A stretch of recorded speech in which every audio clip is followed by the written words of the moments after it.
Bismillahirrahmanirrahim. Saya Dimas. Nah, teman-teman, di sini saya akan melanjutkan pembahasan tentang alat-alat pencernaan, yaitu kerongkongan. Nah, teman-teman, menurut teman-teman, kerongkongan dan tenggorokan itu beda atau sama? Jawabannya beda, teman-teman. Kenapa kok beda? Karena kerongkongan itu adalah organ pencernaan, sedangkan tenggorokan itu adalah organ pernapasan. Lalu bagaimana struktur anatomi yang ada di tubuh kita? Nah, kalau kerongkongan ini bisa dilihat di gambar ya teman-teman. Kalau kerongkongan itu strukturnya letaknya itu di belakang. Di belakang. Nah, ini adalah kerongkongan kita. Sedangkan tenggorokan itu berada di depannya. Nah, ini adalah saluran tenggorokan.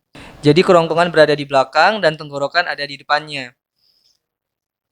Nah, di pangkal dari kerongkongan dan tenggorokan ini ada sebuah katup. Nah, ini adalah ada sebuah katup atau klep. Nah, katup atau klep ini kita sebut sebagai anak tekak. Anak tekak. Nah, jadi katup atau klep ini bisa buka tutup. Misal kita sedang makan, ya kan? Maka anak tekak ini akan menutup tenggorokan sehingga akan menyalurkan ke kerongkongan sehingga makanan itu bisa masuk ke kerongkongan, ya kan? Kan kerongkongan tadi sebagai organ pencernaan. Jadi anak tekak ini akan menutup saluran tenggorokan sehingga makanan bisa masuk dari mulut ke kerongkongan.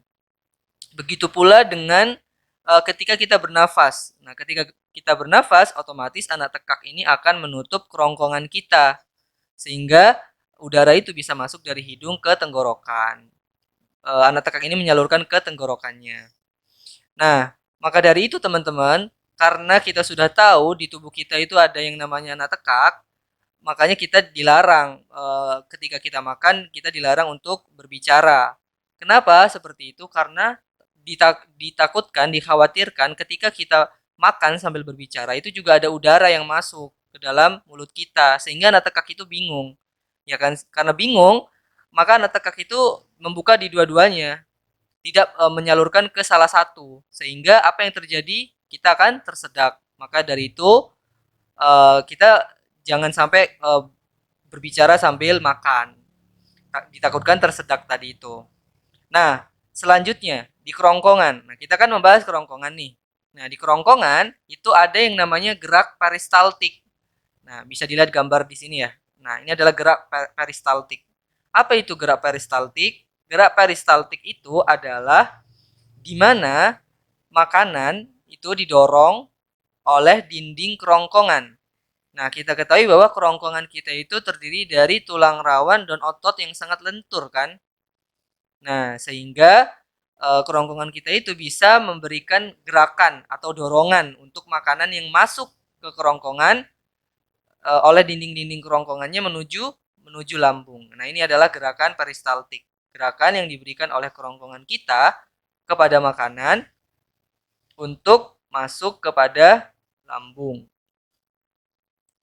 Nah, ini adalah gerak peristaltik ya. Nah, itu teman-teman tentang kerongkongan.